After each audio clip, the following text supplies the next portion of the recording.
Muy buenos días a todos. Con el permiso de nuestros maestros, voy a dar inicio a esta sesión general. Buenos días nuevamente con todos, compañeros y maestros. Yo soy el doctor Conrado Enrique Castro Velasco y junto a mis compañeros, la doctora Erika Paola López Rivera y el doctor Alexis Maximiliano Quiñones Angulo, que se va a conectar desde Mazatlán por vía virtual, vamos a exponer el tratamiento quirúrgico en deficiencias de células limbares. Para esta sesión general hemos invitado como asesor al doctor Rudy Oliver Gutiérrez Díaz, de Guatemala, y como coordinadora del curso tenemos a la doctora Betty Muñoz Solorzano. Antes de dar inicio con la sesión per se, permítanme hablar un poquito sobre con quién estamos tratando el día de hoy, quien nos está acompañando en esta sesión general. El doctor Rudy Oliver Gutiérrez Díaz es un médico cirujano egresado de la Universidad de San Carlos de Guatemala. Realizó su máster en oftalmología por la Universidad de San Carlos de Guatemala entre 1980 y 1983. Realizó su subespecialidad en córnea en el Bascom Palmer Eye Institute de Miami, Florida, en 1984. También fue el fundador del Banco de Córneas de Guatemala en el 2018 y realizó la subespecialidad en segmento anterior por la Universidad Galileo de Guatemala.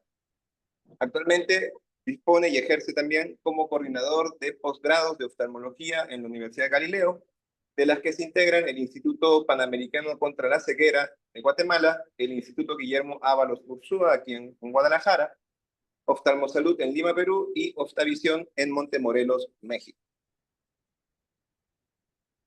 Ahora, para dar inicio, disculpen la garganta, estoy un poco recuperándome de una infección respiratoria. Tenemos acá para el índice la distribución de los temas que vamos a explicar en esta sesión general. Vamos a dar primero una breve introducción sobre conceptos anatómicos corneales, bastantes directos al tema que vamos a tratar. Vamos a hablar un poco sobre las deficiencias de las células limbares, sobre su clasificación de la deficiencia en sí, los diagnósticos, cómo llegamos al diagnóstico y al diagnóstico diferencial, y finalmente el principal propósito de esta exposición, que es hablar sobre los tratamientos. Dando inicio con la introducción, vamos a hablar un poquito sobre la anatomía corneal. Cabe mencionar que la córnea es un tejido transparente, avascular, que consta de 6 capas. Principalmente el epitelio, lo que vendría a ser la membrana de Bowman, el estroma, la capa de Dua, la de Descemet y finalmente el endotelio. En adultos mide horizontalmente entre unos 11 a 12 milímetros y verticalmente de unos 10 a 11 milímetros. El grosor central normalmente ronda entre 500 a 600 micras y esta poco a poco se va engrosando a medida que nos vamos acercando a la periferia hasta llegar hasta casi 700 micras. Ahora, para poder hablar más en énfasis de la zona que nos importa en esta sesión, en la que queremos hacer más hincapié, que es en la zona limbar, quiero mencionarles brevemente sobre las zonas de la córnea.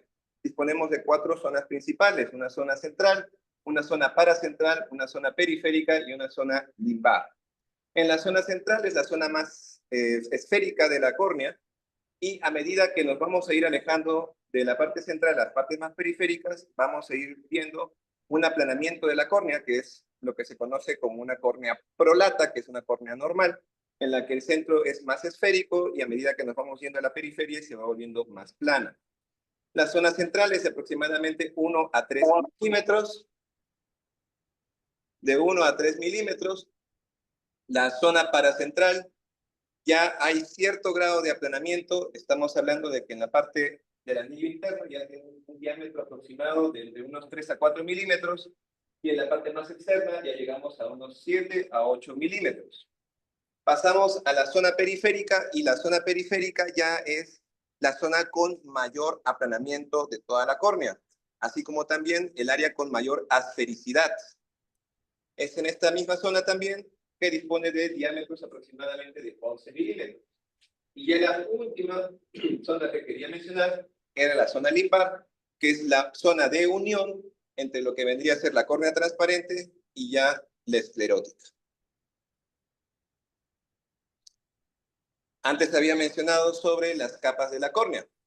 Las capas de la córnea las había mencionado brevemente, y el endotelio, viendo desde la parte más interna hacia la parte más externa, el endotelio es una capa monocelular que dispone de funciones regulatorias a nivel de la córnea para mantener su transparencia y mantener la deturgencia del estroma. En el caso de la membrana de Descemet, aproximadamente 10 a 12 micras, se dispone a lo largo de toda la córnea, excepto cuando ya vamos llegando a la zona del limbo, ya va cambiando y se le llama como la línea de Schwann. La capa de Dua se considera como una capa acelular, se considera parte de la parte más posterior del estroma, y es una parte importante a recalcar, específicamente para operaciones como el DALC, que es la queratoplastía lamelar anterior profunda, en la que por las características de la capa de Dua y de su resistencia al momento de nosotros introducir burbujas de aire, es que es importante reconocerla a nivel histológico. En el estroma es prácticamente el 90% de todo el grosor de la córnea. Dispone de queratocitos, de colágeno tipo 1, y pasando a la membrana de Bowman, tenemos una capa que da prácticamente estructura, forma a la córnea, que no se recupera, y finalmente llegamos al epitelio, que es la zona en la que me quiero enfocar.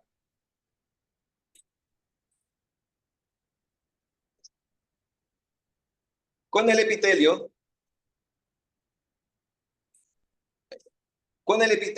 quiero mencionar y hacer énfasis en que son aproximadamente unas 4 a 6 capas de células en esta. Tenemos células basales, que es solamente una monocapa, células aladas, que son de 3 a 4 capas, y una superficie que puede ser de 2 a 3 capas. En sí, con todas estas células, la córnea mantiene una función hidrofóbica, en pocas palabras, rechaza el contacto con el agua, y funciona como una barrera, es la barrera más externa del ojito, con su función hidrofóbica. Ahora, en esta, aproximadamente mide entre unas 40 a 50 micras.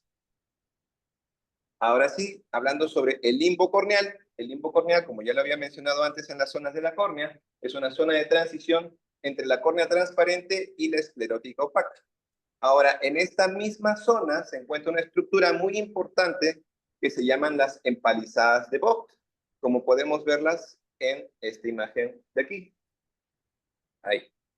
Las empalizadas de Vogt son una estructura propia de lo que es el limbo corneoescleral, y se tiene acumulaciones principales en la parte del limbo superior e inferior, aunque después se encuentran radialmente alrededor de toda la córnea, y se pueden apreciar como esas pequeñas estructuras. A nivel del biomicroscopio, de la microscopía confocal, se pueden apreciar como crestas fibrovasculares, y en las que podemos identificar que entre cada pliegue que tenemos de la empalizada de Vogt,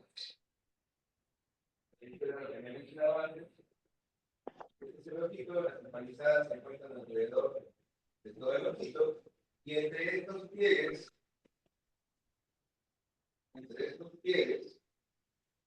donde regularmente se encuentran las células pluripotenciales o las células madre, que tienen esa capacidad de poder dividirse de forma indefinida, se encuentran justamente a nivel del valle.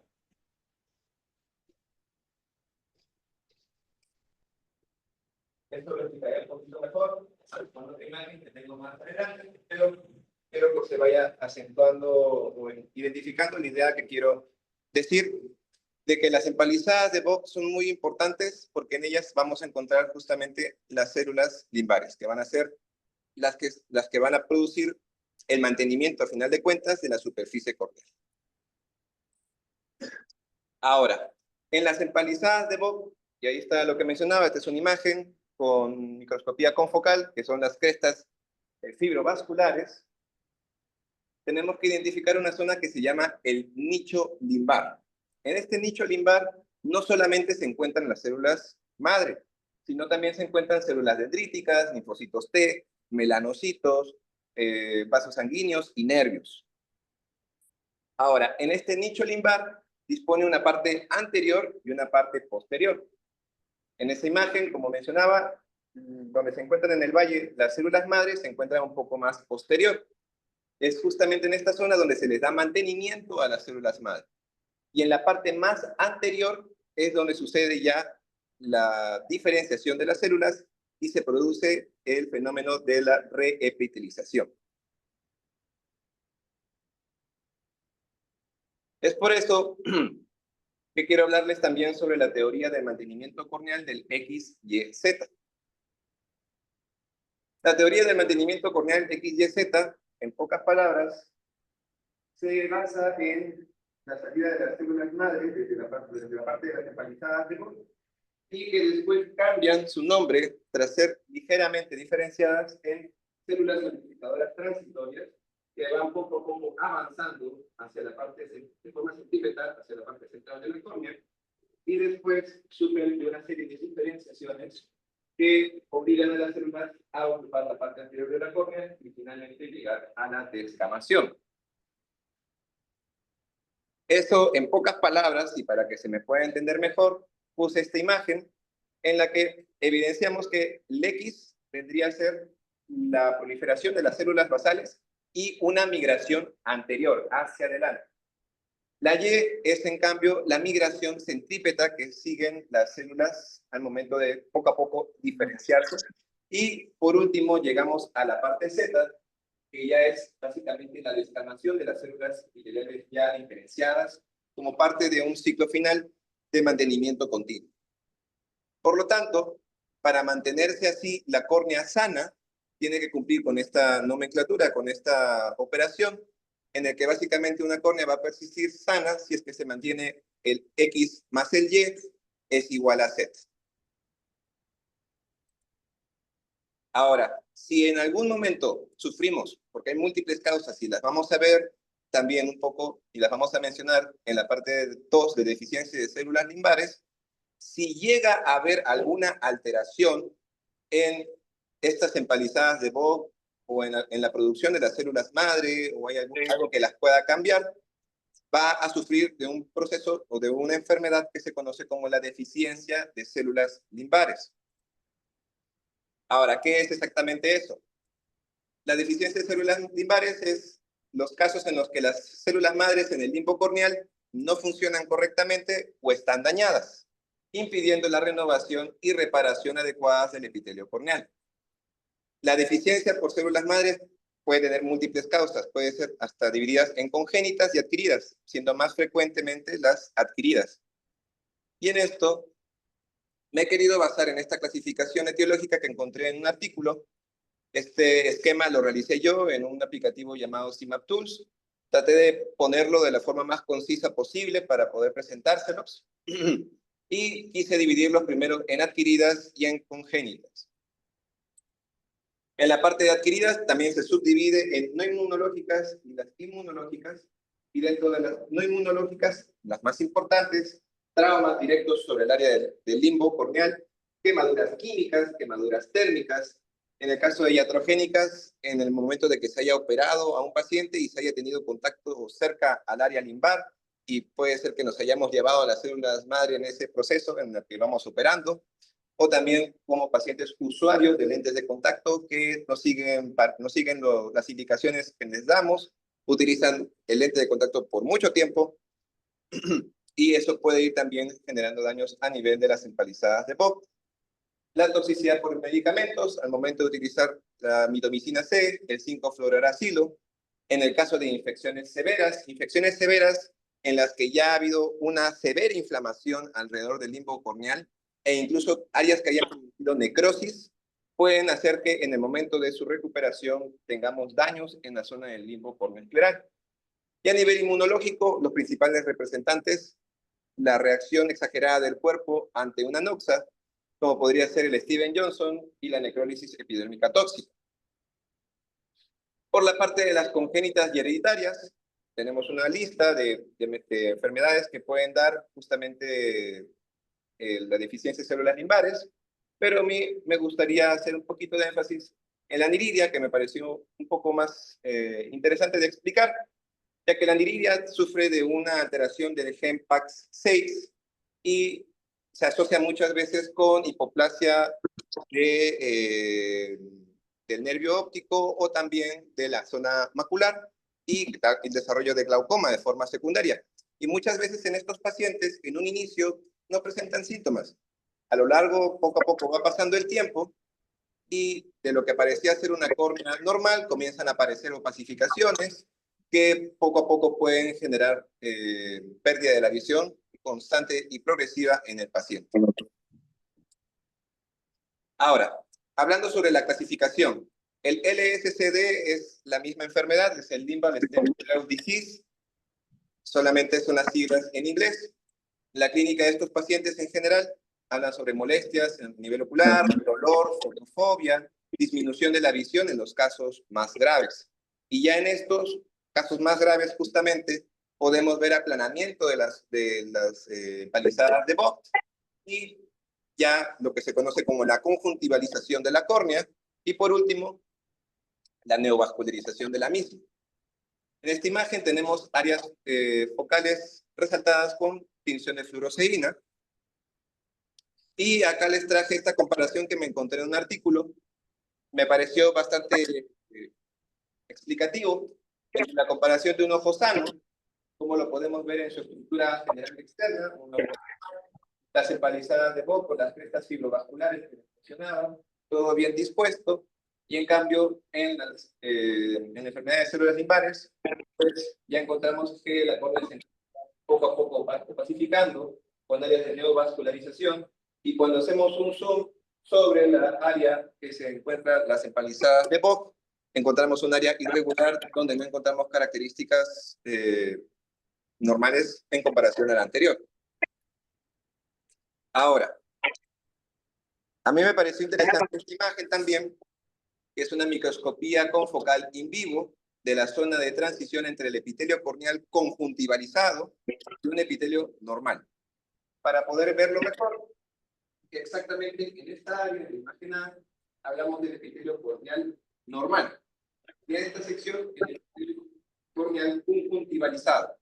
Nosotros podemos ver que en el área normal se encuentran con bordes nítidos, no tienen tanto brillo en sí las células, que podemos ver. Esta es una toma de las células alares del epitelio, en comparación con la área conjuntivalizada, que ya se ven como más hiperreflectivas. Tenemos también bordes irregulares. En la imagen B y C, porque es la misma, solamente la B es el zoom, la C es el zoom de la B, y podemos apreciar como en 3 islotes de tejido corneal normal en un área completamente ya conjuntivalizada. En la imagen F se aprecia claramente el poco a poco cómo se va dando la metaplasia del tejido corneal.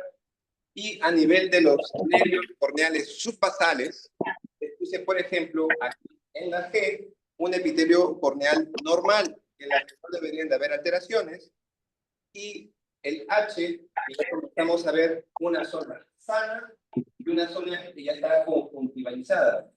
Y cuando ya esta generó mayores daños, es que podemos ver, como la imagen I, que los nervios corneales subbasales se encuentran alterados y se aprecian como en un grado de tortuosidad importante. Ahora, para pasar a la clasificación de la deficiencia de células limbares, le voy a dar paso a mi compañera, la doctora Erika, para que pueda seguir con esta exposición.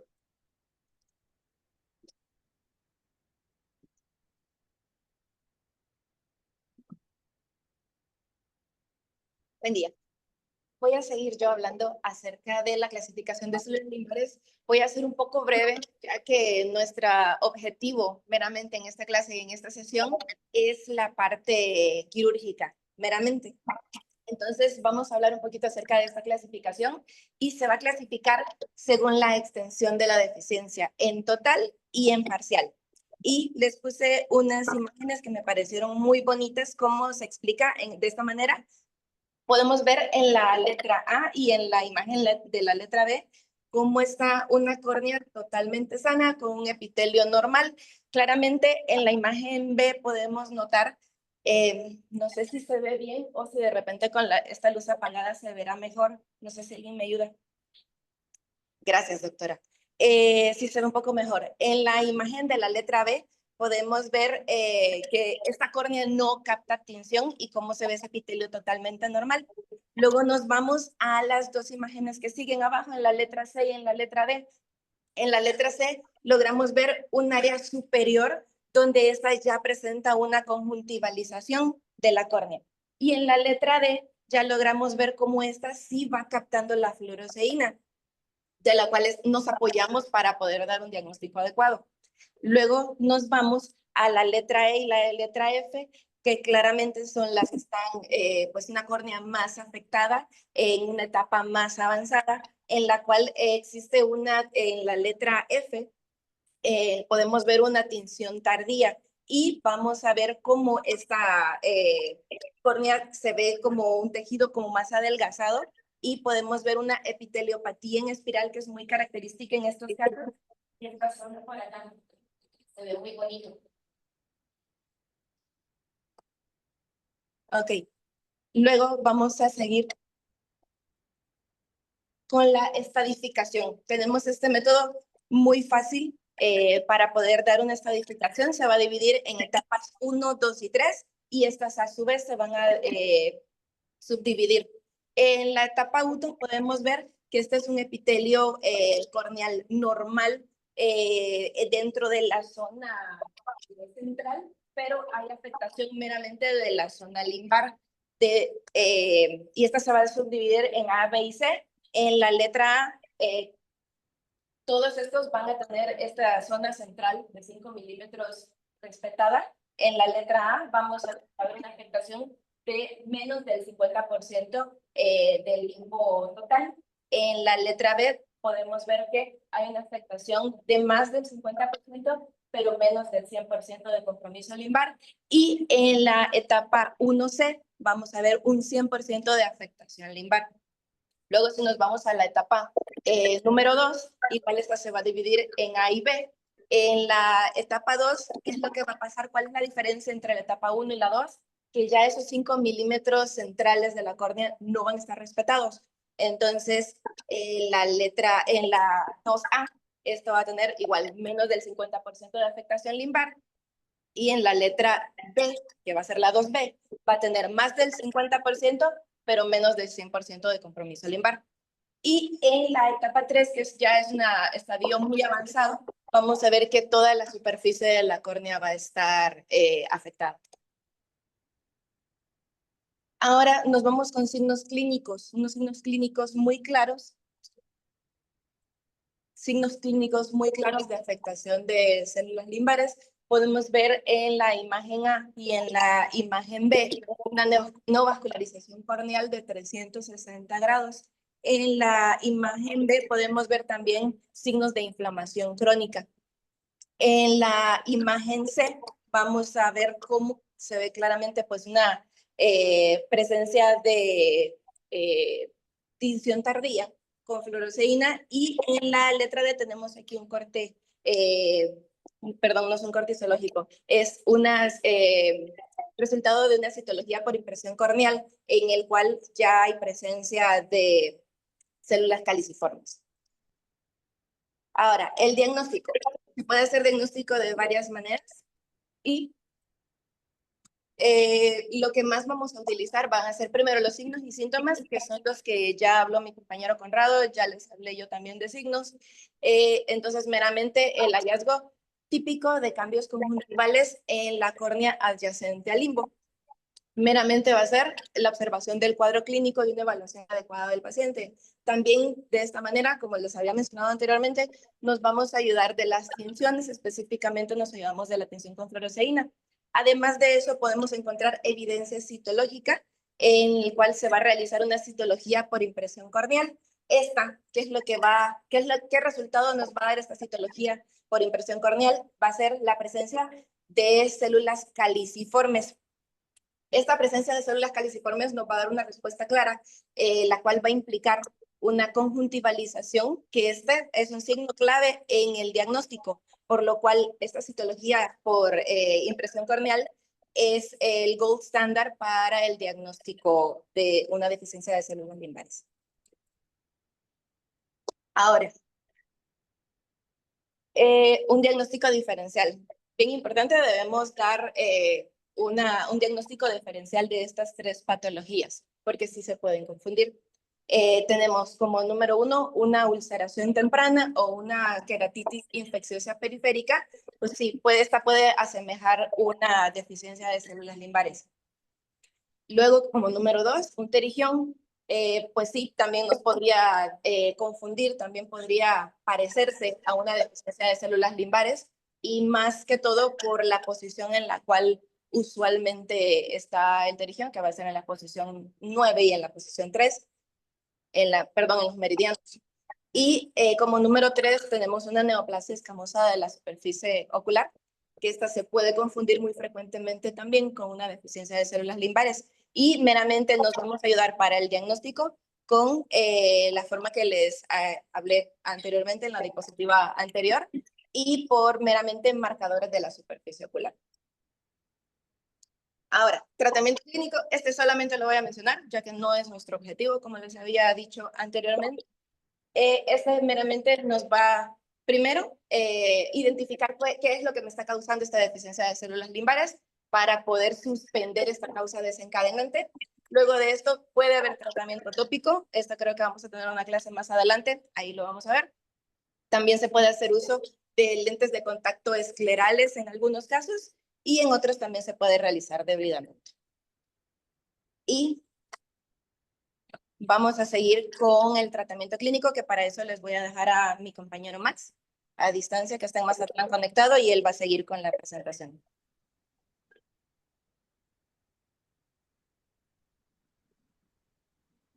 Buenos días. Efectivamente, yo continuaré con lo que serían los procedimientos quirúrgicos. En este caso, les presento un artículo publicado en el 2024 sobre la queratoplastía lamelar superficial anterior excéntrica para la deficiencia bilateral de las células madres limbares.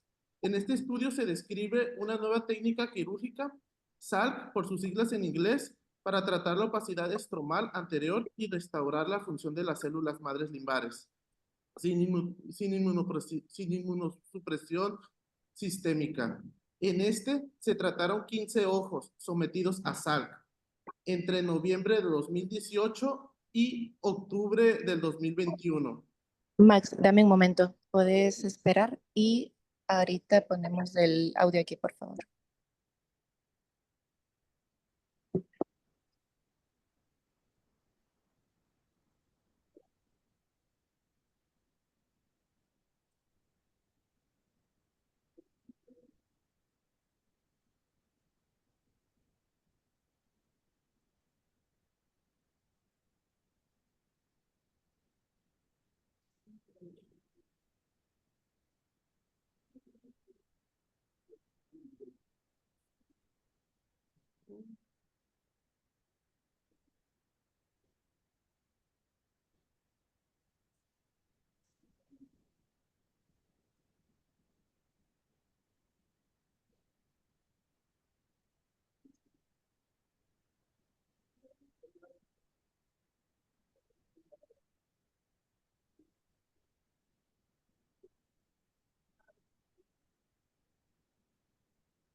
Listo, doctor Max. Ya solucionamos. Excelente. Bueno, voy a continuar de nuevo por motivos de audio. Aquí les presento un artículo sobre lo que sería la queratoplastía lamelar superficial anterior excéntrica para la deficiencia bilateral de células madres limbares, publicado en el 2024. Este estudio describe una nueva técnica quirúrgica, SALC por sus siglas en inglés, para tratar la opacidad estromar anterior y restaurar la función de las células madres limbares, sin inmunosupresión sistémica. En este artículo se describe cómo se tratan 15 ojos fueron sometidos a SALC entre noviembre del 2018 y octubre del 2021. 10 pacientes notaron una mejoría en lo que sería la agudeza visual mejor corregida y 5 casos un completo éxito en la resolución completa del epitelio corneal.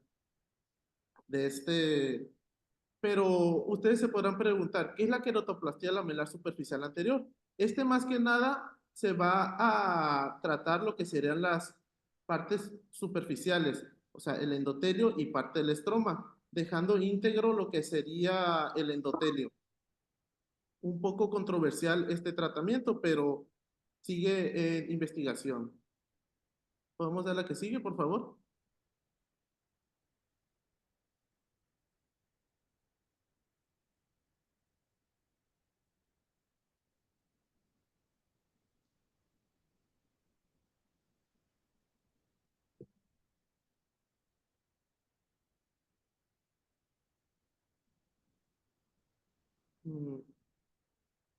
Conrado, doctor Conrado, Sí, doc, dígame. ¿podemos dar la que sigue, por favor?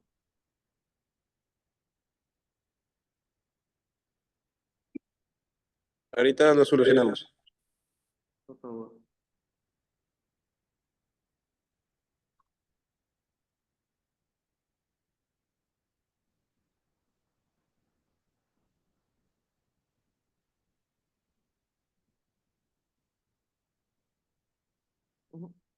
Bueno, otra alternativa serían las queratoprotesis. ¿Le podemos dar la que sigue? Entre estas encontramos 3 tipos de queratoprotesis. Más usuales para lo que sería la deficiencia de células limbares. Entre la primera podemos encontrar que es la queratoprotesis Boston K Pro, que es la más usada en Estados Unidos y en Europa.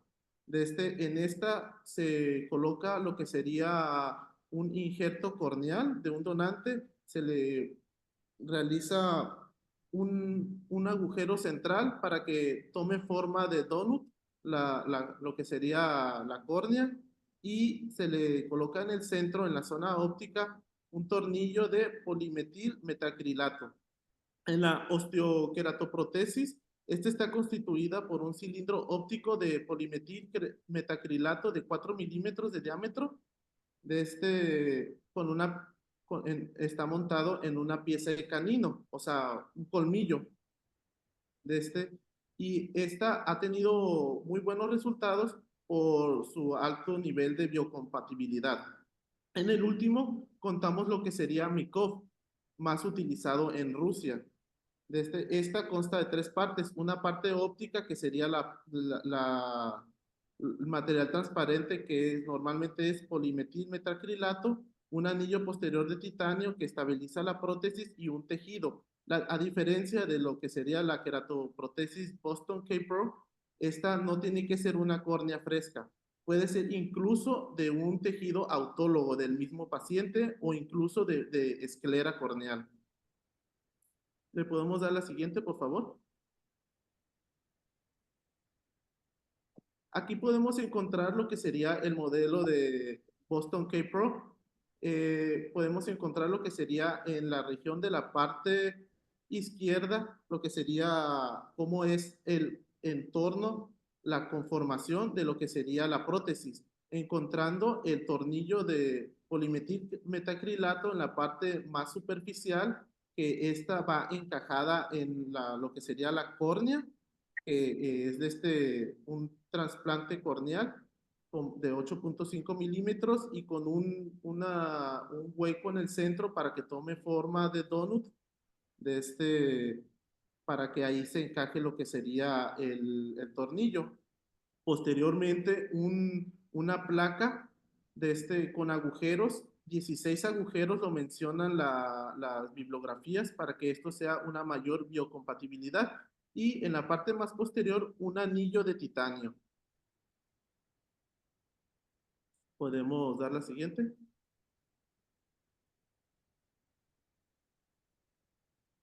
Bueno, y el modelo de osteoqueratoprotesis es más que nada como se observa, un cilindro de polimetil metacrilato, el cual se monta sobre lo que sería la región lo que sería el canino, que sirve para fijación de la prótesis del globo ocular, que pues el diámetro es variable. En las próximas diapositivas le vamos a explicar los pasos de cómo se describe esta técnica quirúrgica. Le damos la que sigue. Bueno, la osteoqueratoprotesis consta de 3 tiempos quirúrgicos. Primero que nada, el primer tiempo quirúrgico, el objetivo es preparar la superficie ocular para el implante definitivo, en el cual tenemos que retirar el tejido fibrovascular, simple farol y o adherencias mediante la resección de las capas superficiales de la conjuntiva y la córnea. Se obtiene la cara interna del labio inferior, un injerto mucosa sin folículos grasos que se sutura de manera que cubra totalmente la superficie ocular. O sea, tenemos que proteger la superficie ocular y hacemos un recubrimiento total. Le damos la siguiente. Para el segundo tiempo quirúrgico, se extrae el canino en su totalidad, incluyendo el tejido osteomaxilar y la mucosa bucal y palatina. Esto acompañado de un maxilofacial. Desde el bloque se obtienen 2 piezas simétricas en las que se realiza la trepanación central de 3.5 milímetros de diámetro y se fija el cilindro óptico. Y posteriormente se realiza un bolsillo térmico en el párpado donde se coloca lo que sería la prótesis para que esté introducido de 2 a 3 meses, más que nada para aumentar lo que sería la biocompatibilidad y también se menciona para aumentar la vascularización. Le damos la siguiente, por favor. Y en el tercer tiempo quirúrgico, después de 3 meses previos, se realiza la disección de la mucosa bucal colocada en la superficie ocular, se retira la pieza del bolsillo palpebral inferior, se realiza la trepanación central de 4 milímetros de la córnea central y se procede a la extracción del cristalino. Se coloca el extremo del cilindro óptico de la ventana corneal y se sutura la pieza anclándola a la esclera para posteriormente recubrir con tejido mucosa dejando una apertura central de tamaño de la óptica. Bueno, ahorita al final les voy a mostrar un video de cómo se realiza este tipo de procedimiento. ¿Podemos dar la siguiente? Bueno, en este video todavía no le damos play. Primero quiero explicar algo. Ok. En este video se explica cómo se hace lo que sería se hace la aplicación de lo que sería la queratoprostesis Boston K-Pro. En se tiene que realizar una previa trepanación de lo que sería la córnea donante y para posteriormente hacer lo que sería el procedimiento quirúrgico. Ok, le damos la que sigue. O sea, el video.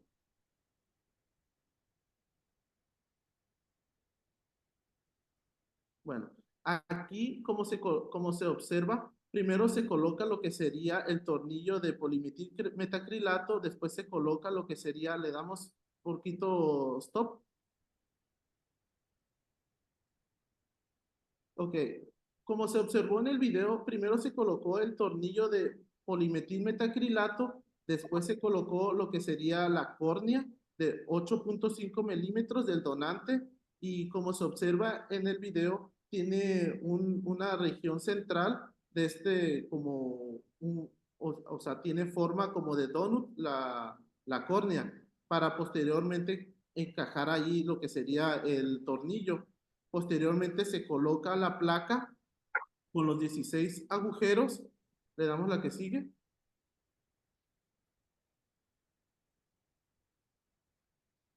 Se hace la trepanación de la córnea del receptor.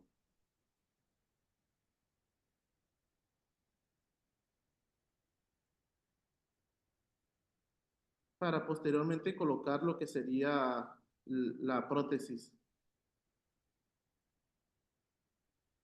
Le damos la que sigue.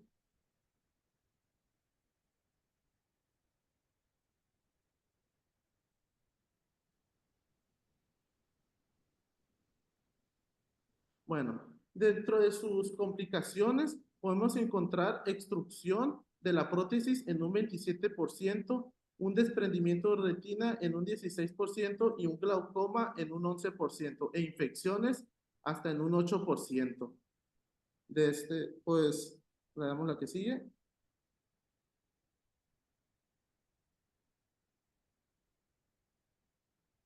Y pues eso sería alguna de los procedimientos quirúrgicos encontrados para lo que sería la deficiencia de células limbares.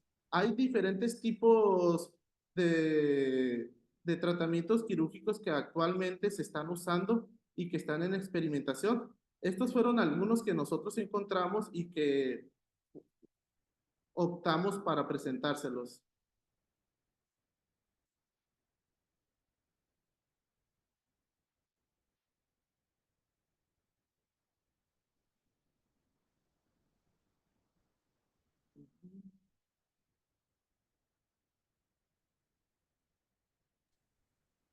Buenas, doctor Rudy. Si nos pudiese dar una retroalimentación de sus experiencias con este tipo de casos. Sí, muy buenos días a todos. No sé si me escuchan. Sí, Ya, muy bien, doctor. perfecto. Lamentablemente, pues voy manejando a mi clínica, pero voy a tratar de compartirles un poquito con respecto a este tipo de patología. Desgraciadamente, el problema con este tipo esta disfunción de células limbares tiene que ver mucho con la etiología. En nuestros casos, por ejemplo, los casos clínicos, la mayoría de los pacientes que tenemos son enfermedades inmunológicas y pacientes que tienen quemaduras por ácido o álcali. Quizás solo para recordarles que el álcali es una de las enfermedades más serias que pueden haber. Se considera como tal vez la segunda causa de emergencia absoluta, adicional a la obstrucción de arteria central de la retina.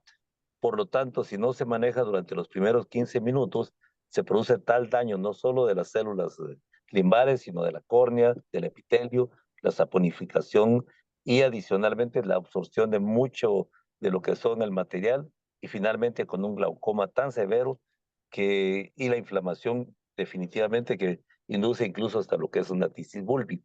Entonces realmente nos encontramos principalmente con dos principales causas yo creo que es en muchos de nuestros países, lo que es las causas inflamatorias crónicas, limbitis crónica, el uso de lentes de contacto, lo que es quemaduras por ácido, por álcali, y de qué va a depender la restauración de este tipo de células.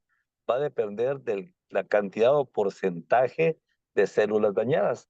Por lo tanto, si tenemos un volumen menor de un 50%, o los estadios 1 o 2A que se definen, definitivamente ellos tienen un mejor pronóstico que aquellos pacientes que tienen enfermedad inmunológica bilateral que produce un daño del 100% de lo que son las células limbares.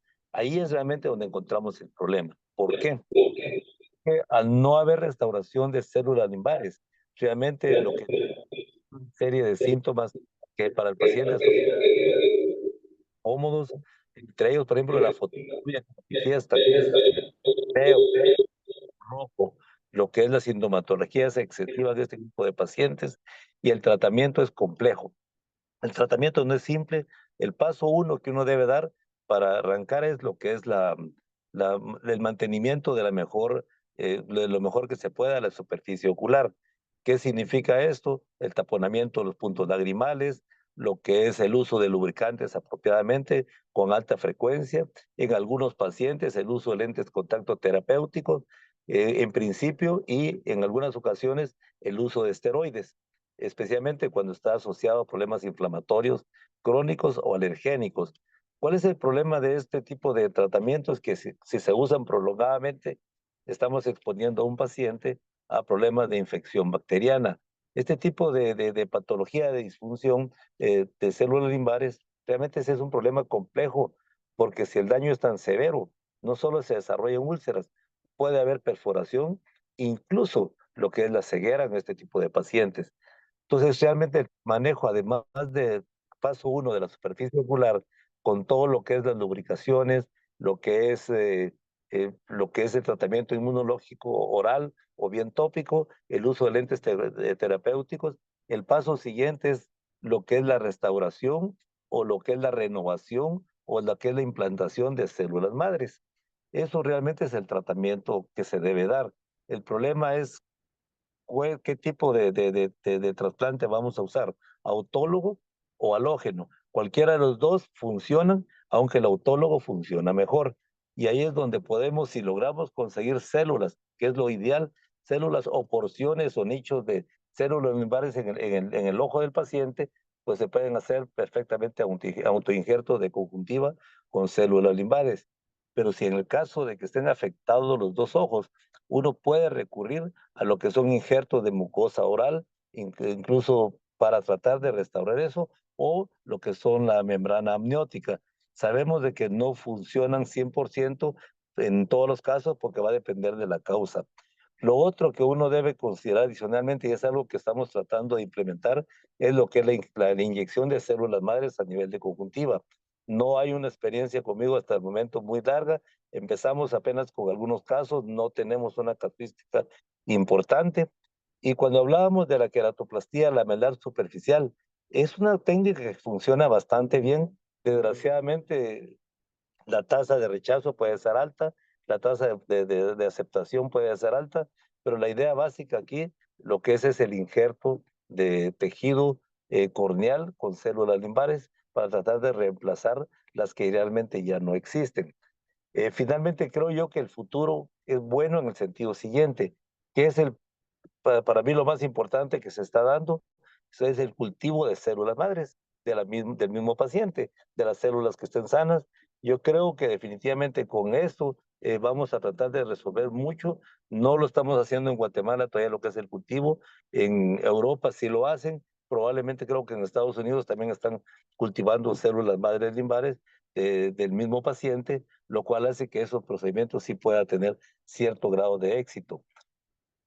El problema es que cuando todo esto fracasa, cuando realmente tenemos opacidades de córnea severas, cuando tenemos úlceras cordiales, cuando tenemos realmente un daño significativo, incluso bilateral, entonces entramos ya a los procedimientos que estaban mencionando, como las queratoprostesis.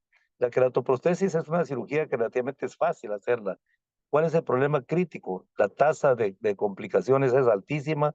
Hay que colocar válvulas para tratar de prevenir lo que es el problema de glaucoma. Tiene que usarse esteroides de por vida, usar lentes de contacto de por vida y realmente tenemos que dejar al paciente áfaco porque se implanta un tubito dentro del ojo. Entonces realmente la calidad de visión en esos pacientes es realmente muy mala, pero es lo único que queda en pacientes cuando realmente tienen ya un problema de ceguera legal, que lamentablemente no tenemos otro tipo de recurso. Estaba anteriormente lo que era unas córneas artificiales, que lamentablemente yo tampoco pude valorar qué pasó en el futuro. Era una empresa australiana que lamentablemente ya no funcionó. Así que en resumen, lo que podría decir que la disfunción de células madres, el daño que se va a causar en el paciente va a depender qué porcentaje de células dañadas, uno. Dos, cuál es la causa que tiene este tipo de enfermedad. Si es inmunológica, probablemente que habrá que usar inmunosupresores por mucho tiempo. Los esteroides de alguna manera funcionan, pero definitivamente habrá que usarlos de una manera muy selectiva, muy controlada por los daños colaterales que se puedan dar en este tipo de esteroides. Yo tengo una paciente en este momento con pénfigo, tiene una membrana eh, conjuntival, que es una membrana que crece sobre la conjuntiva, tiene epitelización ya de los puntos lagrimales, tiene también líneas cicatrizales de la conjuntiva, como que fuera Le Bon Art, en el caso de tracoma, y tiene un daño significativo de células limbales en ambos ojos. Acaba de desarrollar una úlcera cordial limbal. Tuvimos que colocarle lo que es membrana amniótica, y de esa manera en este momento está controlada. Y lo único que podemos ayudarla en este caso adicional, lo que es el autoinjerto de células madres, probablemente vamos a tomar de la mucosa oral y colocárselas. Realmente la idea básica es tratar de prevenir que realmente la córnea se dañe severamente. Así que eso podría yo decirles con respecto a la disfunción de células madres. No es tan infrecuente, más o menos un 0.3, 0.4 de cada 1000.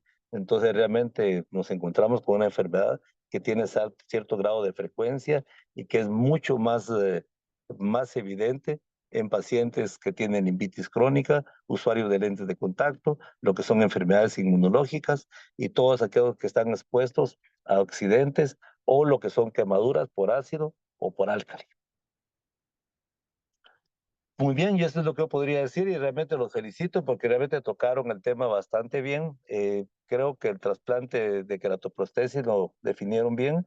Yo realmente habré hecho un caso nada más y no es difícil, como les decía, pero lamentablemente el seguimiento es complejo. Un trasplante de córnea en un paciente con una quemadura por álcali, una tasa de rechazo casi del 90 y pico por ciento, casi es una contraindicación. Entonces lo único que le queda a uno es hacer lo que es la queratoprostesis. Muy bien, así que felicitaciones por la plática, estuvo muy bien y eso es lo que yo les podría adelantar. No sé si tienen alguna pregunta.